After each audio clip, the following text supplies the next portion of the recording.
How much noise could silence make? In Kang Sora's cramped Hapjeong-dong office tel, it was deafening. Louder than the frantic clatter of her stylus against the tablet, louder than the hum of the aging computer, louder even than the distant thrum of soul filtering through the sealed window. It was the silence of the blank digital canvas, mocking her with its pristine emptiness just hours before her third chapter deadline for Starbloom, her first contracted webtoon. Her debut, her potential ruin. Sora pushed her round glasses, perpetually smudged with fingerprints and fatigue, higher up her nose. 26 years old, and she felt like an imposter occupying this small space, this chance offered by the giant webtoon platform, Neotoon. Outside, the trendy streets near pulsed with life, with artists far more confident, far more real than she felt. Inside, the air was thick with the ghosts of stale coffee, instant ramen, and the suffocating weight of expectation. Her oversized grey hoodie, her uniform for days now, did little to hide the nervous tension coiled in her stomach. She risked a glance at the Neotoon trending page, a masochistic ritual. Han Yujin's neon heartbeat blazed at number 1, its sleek banner radiating effortless cool. Yujin with her polished art style, her massive following, her seemingly unshakable confidence. Sora's own Starbloom, a fantasy romance she poured her soul into, languished somewhere below, its comment section a minefield she dreaded navigating. A few early positive notes, cute characters, interesting premise, were already buried under the weight of her own internal critic, a voice far harsher than any anonymous commenter. One recent critique, dissecting a perceived flaw in her character's anatomy, had echoed in her mind for days. Looks amateurish. Did they even study drawing? A familiar wave of nausea washed over her. They know. They can see I'm a fraud. It's only a matter of time before Mr. Kim realizes he made a mistake. Mr. Kim Minjun, her editor, a pragmatic, no-nonsense man whose brief, metrics-focused emails felt like impending judgments. Her phone buzzed. Jiwoo, her best friend since university, a whirlwind of bright energy trapped in a demanding office job in Gangnam. Sora let it ring twice before answering, forcing cheerfulness into her voice. "Hey, what's up? Just checking in. How's the chapter going? Burning the midnight oil again?" Jiwoo's voice was warm, concerned. "Oh, just putting on the finishing touches," Sora lied, staring at the accusingly blank screen. Busy. The lie tasted like ash. "Don't push yourself too hard, okay? Remember to eat something that isn't triangle kimbap." Yeah, I will. Gotta go. Deadline calls."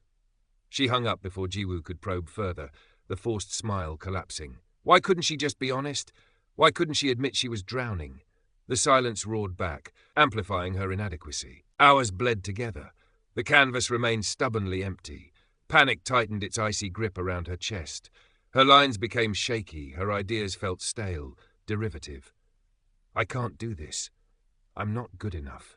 Eugene wouldn't struggle like this. Tears pricked at her eyes, hot and shameful. Desperate for any distraction, any escape from the crushing weight in her chest, she mindlessly scrolled through online forums, art blogs, anything to avoid the terrifying blankness of her work file. Her thumb paused over a brightly coloured banner. Unlock your confidence, 5 phrases that can change your life. It looked like countless other self-help articles promising quick fixes. Cheesy, simplistic. Yet what else was there? Clicking felt like grasping at straws, but she was already underwater. The article talked about self-esteem, about negative self-talk. It felt unnervingly familiar. Then it listed 5 simple phrases, presented with earnest conviction. 1. It's okay, I am enough right now. My feelings are precious. I am getting better today. I respect my opinion. I can do it. Sora scoffed. Seriously? Magic words? It felt absurd, but the panic was still clawing at her throat. With a sigh that felt heavier than her exhaustion, she grabbed a sticky note, scribbled the phrases down in her messy handwriting, and slapped it onto the corner of her monitor. A tiny, hopeful, desperate flag in a sea of self-doubt. Probably useless, she thought, but it can't hurt. She turned back to the blank canvas, the silence somehow feeling even louder now, punctuated by 5 ridiculous sentences staring back at her. The post-it note glowed faintly in the monitor's light, its cheerful yellow a stark contrast to Sora's mood. The affirmations felt alien, like wearing someone else's clothes. Still, the deadline loomed. She had to draw something. Taking a shaky breath, she picked up her stylus. An image of Hun Eugene's latest update flashed in her mind. Dynamic poses, perfect backgrounds, thousands of likes. The familiar spiral began. Her art is so clean. Mine is messy. She's a real professional. I'm just pretending. Then her eyes caught the first phrase on the note. It's okay. I am enough right now. She whispered it aloud, the words feeling thick and clumsy in her mouth. It's okay. I am enough right now. Did she believe it? Not even close. But saying it, forcing the syllables out, created a tiny pause in the relentless stream of self-criticism, a momentary gap. In that gap, she sketched a hesitant line, then another. It wasn't brilliant, but it was something. Throughout the night, whenever the comparison monster reared its head, she'd repeat the phrase mechanically at first, then with a sliver more intention. It didn't magically make her confident, but it sometimes felt like putting a finger in a leaking dam, a temporary fragile fix, but better than letting the flood consume her. She finished Chapter 3 moments before the deadline, uploading it with trembling hands and collapsing into her chair, utterly drained. A few days later, an email from Mr. Kim arrived. Subject, Chapter 3 feedback. Sora's stomach plummeted. She let it sit unopened for an hour, imagining the worst. Finally, steeling herself, she clicked. It was blunt, as expected. Pacing feels rushed in the latter half. Dialogue in Scene 5 is weak, needs revision. Please submit changes by tomorrow, EOD. Tomorrow? Panic surged, hot and suffocating. He hated it. She knew it. He was probably already regretting giving her the contract. The urge to curl up and disappear was overwhelming. Her eyes flickered to the post-it note. My feelings are precious. Okay, my feeling right now is panic, she thought. Pure, unadulterated terror. And it's precious? It sounded ridiculous. But maybe it meant she didn't have to be ashamed of feeling this way. Maybe it meant this feeling, however awful, deserved acknowledgement. But then a different interpretation sparked, a tempting shield. My feelings are precious. This feedback makes me feel awful. Therefore, I need to protect my precious feelings from this awfulness. Acting on this warped logic, she drafted a reply. Dear Mr. Kim, thank you for the feedback. I haven't been feeling well lately and am feeling quite overwhelmed. I will try my best to incorporate the changes. Vague. Evasive. She hit send before she could second-guess it, a hollow sense of relief washing over her. She had protected her feelings. Mr. Kim's reply was swift and cool. Sorasi, I understand you may feel pressured, but deadlines are crucial in this industry. Professionalism requires meeting them regardless. Please ensure the revisions are submitted by tomorrow EOD, as requested. The hollow relief curdled into anxiety mixed with shame. He saw right through her. That evening, Jiwoo stopped by after work, armed with tteokbokki and concerns. You look exhausted, Sora. Seriously, are you okay? Seeing her friend's genuine worry, Sora's carefully constructed facade crumbled. She confessed her panic over the feedback, the tight deadline, the feeling of being overwhelmed. So you told Mr. Kim you needed more time? Jiwoo asked, stirring the spicy rice cakes. Well, sort of. I told him I wasn't feeling well. Sora mumbled, avoiding Jiwoo's gaze. Jiwoo paused, her expression gentle but firm. Sora, it's okay to feel overwhelmed. Your feelings are valid, but using them to avoid the work, that doesn't help, does it? It just delays the inevitable and makes you look unreliable. The words stung, but they resonated with the shame already simmering inside her. Jiwoo was right. She hadn't honored her feelings. She'd used them as an excuse. Protecting her feelings didn't mean hiding from challenges. It meant acknowledging the fear, the hurt, the anxiety, and still choosing to act responsibly. It was a harder path. The realization left Sora feeling raw, but strangely clearer. She spent another frantic night revising Chapter 3, fueled by lukewarm coffee and Jiwoo's uncomfortable truth. In her haste, fueled by the pressure she'd amplified by delaying, she missed a crucial detail. The color of her protagonist's magical amulet, consistently blue in previous chapters, was mistakenly rendered green in one panel. She submitted the revisions just under the wire, collapsing into restless sleep, only to wake to a flood of notifications. The comments section had exploded. Wait, wasn't the amulet blue? LOL, rookie mistake. Did the artist even reread their own work? Continuity error, so unprofessional. Each comment felt like a tiny stab. Humiliation burned through her. They're right. I'm careless. I'm unprofessional. I ruined it. The urge to delete the chapter, to delete her entire online presence, was immense. She wanted to crawl under her blankets and never come out. Her gaze drifted to the post-it note, now slightly dog-eared. "I am getting better today." It seemed like a cruel joke. How was she getting better? She'd just made a glaring, embarrassing mistake. But then a different thought surfaced, tentative and fragile. "Okay, I messed up. Badly. But I know why I messed up. Rushing, panicking, avoiding. I learned something about my process, about needing to double-check even when I'm stressed. So even though I failed in this panel, maybe I am getting better at understanding my own weaknesses." It wasn't a magic fix for the humiliation, but it shifted her perspective slightly. Instead of drowning in despair, she took a deep breath. She drafted a short, polite notice to her readers. "Thank you for pointing out the continuity error regarding the amulet color in the latest chapter. Apologies for the mistake. It will be corrected in future panels and the collected volume. I appreciate your sharp eyes." She posted it, bracing for more ridicule. To her surprise, while some snark remained, several comments were understanding, even encouraging. "Props for owning it. Happens to the best. Still love the story." It wasn't absolution, but it was a lifeline. A week later, Mr. Kim scheduled a video call to discuss the upcoming story arc. Sora felt the familiar dread creep in, her palms sweating. She remembered the disastrous feedback email exchange. This time she tried a different approach. As the call connected and Mr. Kim's professional face appeared on screen, she took another deep breath. "My feelings are precious." This time she understood it differently. "Okay, I feel incredibly anxious right now. My heart is pounding. That feeling is real, it's valid, it's precious in the sense that it's mine. And I need to participate in this call anyway." Before Mr. Kim could launch into his agenda, Sora spoke, her voice trembling slightly. "Mr. Kim, before we start, I just wanted to say, I tend to get quite nervous about feedback, but I'm ready to listen and discuss the plans for the next arc." There was a brief pause. Mr. Kim seemed momentarily taken aback, his usually stern expression softening almost imperceptibly. "Ah. Thank you for letting me know, Sora C. Understood. Now regarding the mid-season climax."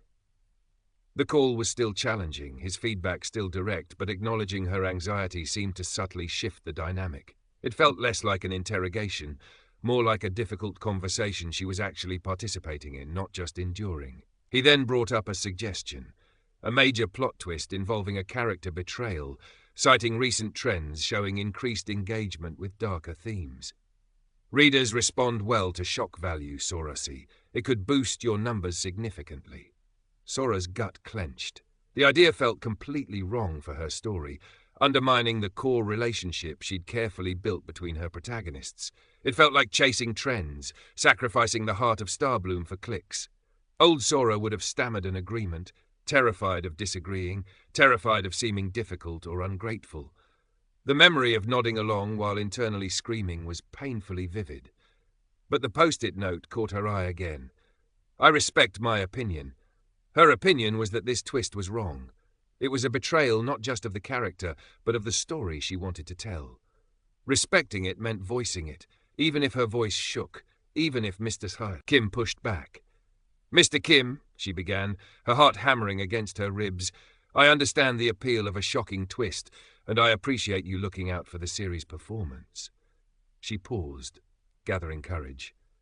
"However, I feel very strongly that this particular betrayal would fundamentally damage the core relationship I've established. It goes against the character arcs I've planned and the overall theme of trust I'm exploring in Starbloom. My opinion is that it would alienate readers who connected with that central bond, even if it creates short-term buzz." She braced herself for dismissal, for annoyance. Mr. Kim was silent for a moment, tapping a pen against his desk. Sora could hear her own pulse roaring in her ears. "You feel it compromises the story's integrity," he stated, more observation than question.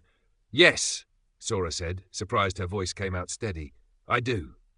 I believe there are other ways to create tension and raise the stakes without resorting to this specific twist. Perhaps we could explore." And she tentatively offered an alternative idea, one that introduced conflict but preserved the core relationship. Mr. Kim listened, his expression unreadable. Sora expected him to shut her down, to pull rank. Instead, he said, Explain your alternative further." She did, outlining her idea with growing confidence as she spoke.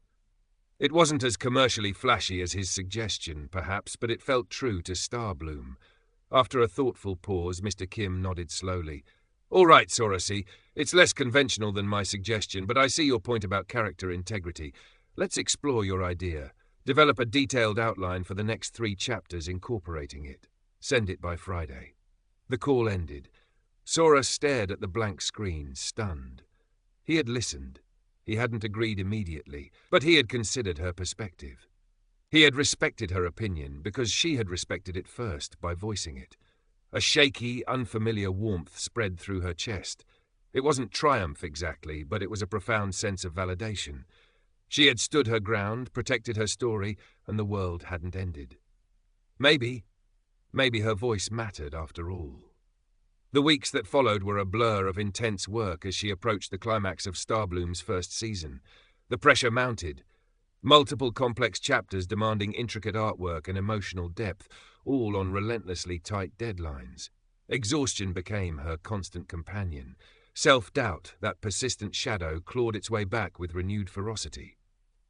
Can I really pull this off? Is the quality dropping? Will readers like the ending? Maybe Mr. Kim's twist was the better idea. She found herself staring at the final affirmation on the post-it. "I can do it!" It felt like the biggest lie of all. Every fibre of her being screamed that she couldn't, that she was going to fail, disappoint everyone, confirm her status as a fraud. Yet she started using it, whispering it during late-night drawing sessions when her hand cramped and her vision blurred. "I can do it." Repeating it like a mantra when negative thoughts threatened to paralyze her. "I can do it." She started visualizing the finished chapter, the feeling of hitting upload. It wasn't about suddenly believing she was invincible. It was about choosing to push forward despite the overwhelming feeling that she couldn't. It was about focusing on the next line, the next panel, the next word. It was grueling, painstaking work, fueled by sheer willpower and countless repetitions of those 4 simple words. She submitted the final chapter of Season 1, heart-pounding, body trembling with fatigue, just minutes before the ultimate deadline. She had done it. Somehow, she had actually done it.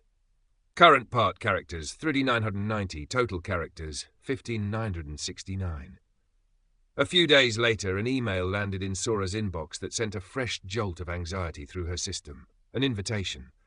Neotoon was hosting a small networking event for creators at a chic venue in Gangnam. Mr. Kim had added a brief note. Attendance recommended, Sora C. Good opportunity to connect. Connect? Sora's mind immediately conjured images of effortlessly cool artists chatting easily, exchanging witty remarks and industry insights, while she stood awkwardly in a corner, trying to disappear into the wallpaper. And then the bigger fear surfaced. Han Yujin would almost certainly be there. The thought of facing her polished success in person, of having her own inadequacy reflected in Yujin's confident gaze, was enough to make Sora want to feign a sudden, debilitating illness. "No way. I can't go," she muttered, already drafting polite refusal emails in her head. She called Jiwoo, hoping for validation of her avoidance strategy. "An event, Sora, that's great," Jiwoo exclaimed. "You should totally go." "Easy for you to say," Sora mumbled. "You're good at people. I'll just stand there like an idiot, and Yujin will be there." "So, who cares about Yujin? This is about you, celebrating finishing Season 1. Just go for a little while. 30 minutes? What's the worst that can happen?"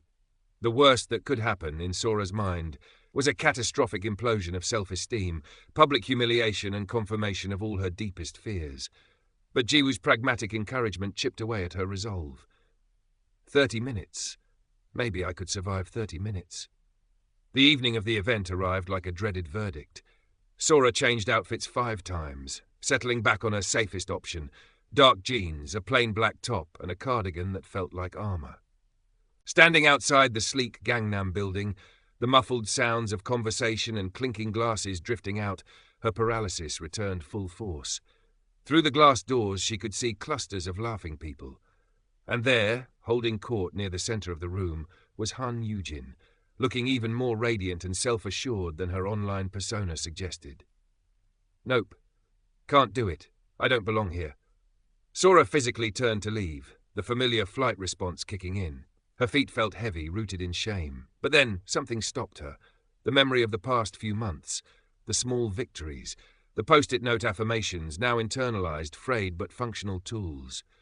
She ducked into a shadowed alcove near the entrance, hidden from view, took a deep, ragged breath, closed her eyes, and deliberately, consciously began cycling through the phrases, not as magic words, but as anchors.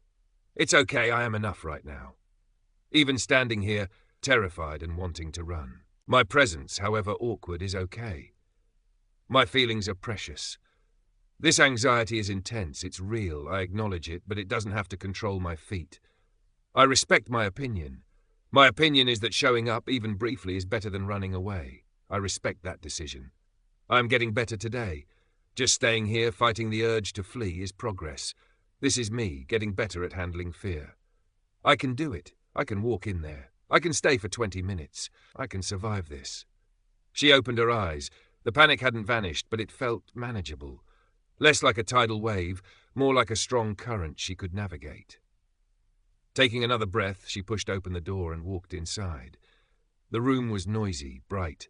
She kept to the edges, nursing a glass of water she didn't really want.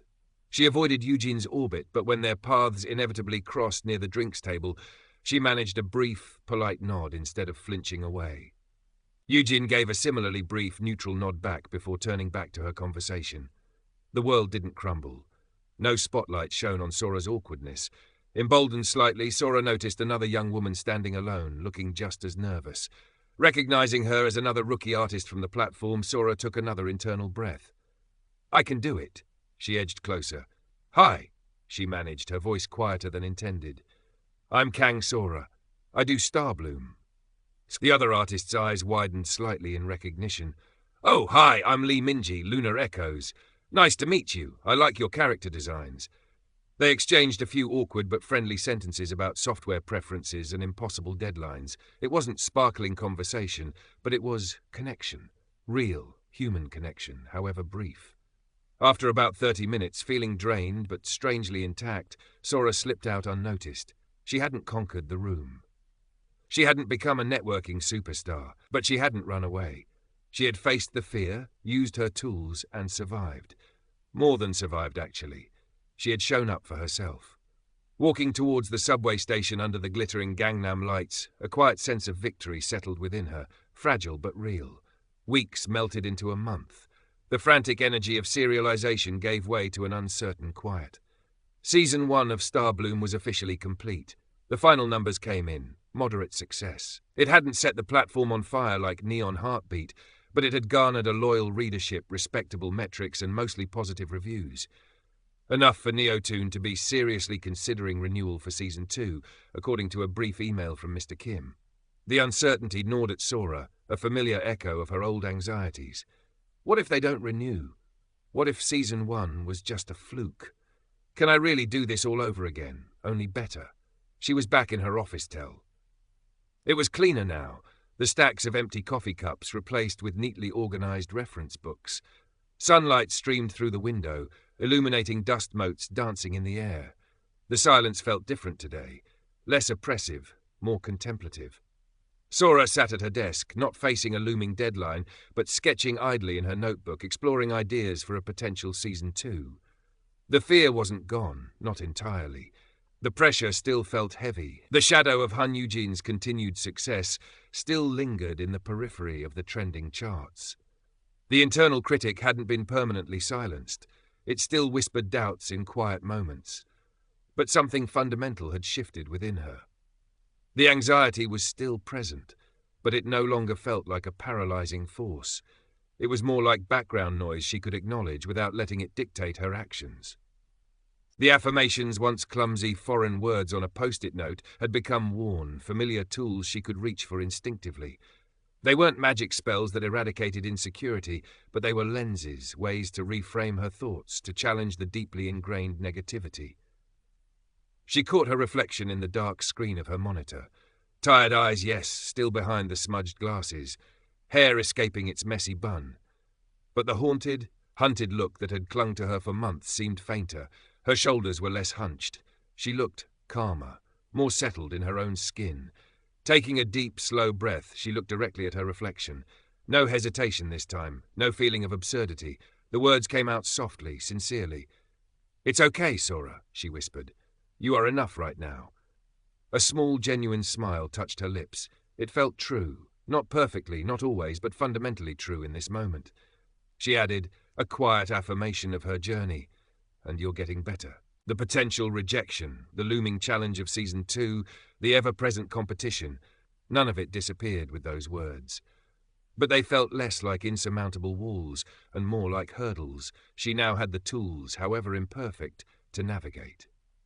She picked up her stylus, turned to a fresh digital canvas, the bright white square no longer feeling like a threat, but like a possibility. A quiet determination, born not of forced bravado, but of hard-won self-acceptance, settled over her. The silence in the room was no longer deafening. It was peaceful, filled with the soft scratch of her stylus and the steady rhythm of her own breathing. The story of Starbloom might be uncertain, but Kang Sora's own story was finally beginning, written one shaky, hopeful line at a time. Sora continued sketching, losing herself in the familiar comfort of creation. She explored new character designs, roughed out potential plot points, letting her imagination wander without the immediate pressure of judgment. The process felt lighter than it had in months. She found herself humming softly, a simple tune weaving through the quiet afternoon air. A notification pinged, an email from Neotune. Her breath hitched. This is it, renewal or rejection? Her hand hovered over the mouse, the old tendrils of anxiety tightening in her chest. What if it's bad news? What if Season 1 wasn't good enough after all? She closed her eyes for a moment, took a breath, reached for her internal tools. It's okay. I am enough right now, regardless of what this email says. My worth isn't tied to this contract. My feelings, this anxiety, are precious, valid, but they don't have to stop me from opening the email. I can do it. She clicked. The email was brief, formal, from Mr. Kim. Subject Starbloom Season 2 contract offer. Her eyes scanned the text. Following the successful completion and positive reader reception of Season 1, Neotune is pleased to formally offer you a contract for the production of Season 2. Please review the attached terms. Relief washed over her, so potent it left her lightheaded. She leaned back in her chair, a wide grin spreading across her face. They wanted her back. Her work, her messy, imperfect, heartfelt work, had been enough. More than enough. But as the initial euphoria subsided, a different feeling emerged. Not the old panic, but a clear-eyed awareness of the challenge ahead. Season 2 would need to be stronger, build upon the foundation of the first. The pressure would still be there. The deadlines wouldn't get easier. Han Yujin would still be topping the charts. She looked at the contract offer on the screen, then at her sketches. The path forward wasn't suddenly easy or free of obstacles. But she felt ready. Ready to face the difficulties not with crippling self-doubt, but with the quiet resilience she had cultivated. Ready to use her voice, respect her opinions, acknowledge her feelings, learn from her mistakes, and trust, even just a little, that she was enough. Later that day, she met Jiwoo for celebratory chicken and beer near Hongdae. The vibrant energy of the streets, once intimidating, now felt invigorating. "I knew you'd get it," Jiwoo beamed, raising her glass. "See? You're amazing." Sora smiled, accepting the compliment without the usual internal dismissal. "Thanks, Jiwoo. It feels good. Scary, but good." "Season 2, Jiwoo toasted. "May it be even more successful." "May I survive it with slightly less existential dread," Sora countered, clinking her glass against Jiwoo's. They both laughed.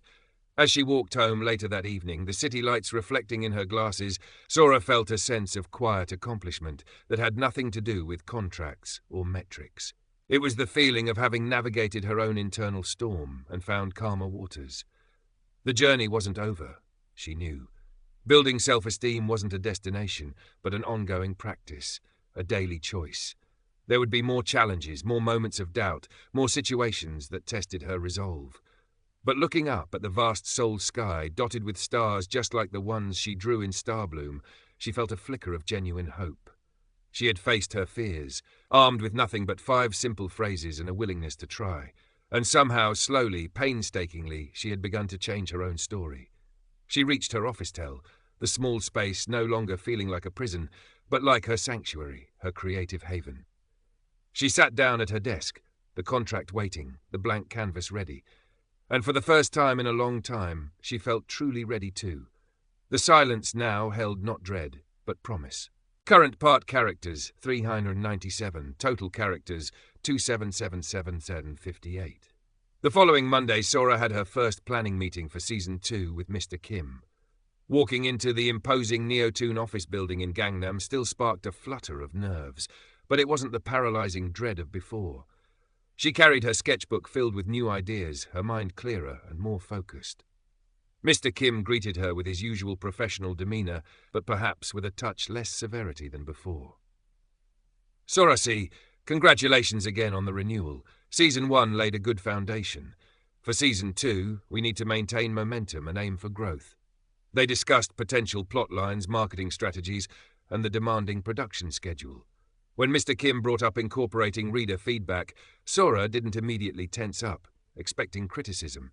Instead, she listened actively, differentiating between constructive suggestions and subjective opinions. Some readers felt the pacing lagged slightly in the middle arc, Mr. Kim noted, pulling up analytics charts. We should aim for tighter plotting in Season 2. Old Sora would have heard, "You're boring. You failed."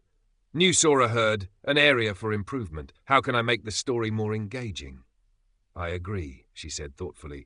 "I've been thinking about ways to increase the tension earlier in the arc. I have a few ideas here." She opened a sketchbook, confidently explaining her concepts. She respected her own creative process enough to trust her ability to address the feedback constructively. Later, Mr. Kim mentioned a potential collaboration project, a small crossover cameo with another mid-tier series on the platform. It could provide mutual exposure, he suggested. Sora considered it. A few months ago, the thought of coordinating with another artist, exposing her work to another potential comparison, would have sent her spiraling. Now she evaluated it pragmatically. "Could you tell me more about the tone and style of the other series?" she asked. "I want to ensure it aligns well with Starbloom's world."